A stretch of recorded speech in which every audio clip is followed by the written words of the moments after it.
চাঁদাবাজ তো আপনাদের দলের মধ্যে যেভাবে উৎপন্ন হয় সেটা যেটা বলেছেন, বিশেষ করে আমাদের প্রধানমন্ত্রী কোনো এক সময় বলেছেন গুপ্ত রাজনীতির কথা। আপনাদের বৈশিষ্ট্যটা তো গুপ্ত।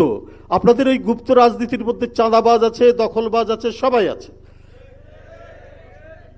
বারবার অভিযোগ তোলেন চাঁদাবাজির, তো আপনারা অবশ্য আরবি শব্দ ব্যবহার করেন, হাদিয়াবাজি।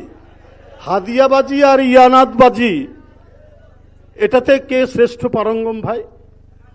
জামাত ইসলাম। আচ্ছা, তারপরে একজন নেতা বলেছেন যে ৭১-এর জামাত আর আমাদের এখনকার জামাত এক না। তাহলে ৭১-এর জামাতের নেতারা পরবর্তী পর্যায়ে যে জান্নাতের টিকিট বিক্রি করেছেন ওটা কি ইনভ্যালিড? আর আপনাদের এটা কি ভ্যালিড নাকি? এক স্ত্রী তার বউকে খুব বকাবকি করছে, তো প্রায় বকাবকি করে, তো এক মুরব্বী লোক ওই মহিলাকে বলেছে, তুমি জানো, এটা কি জানো না যে স্বামীর পায়ের নিচে বেহেশত?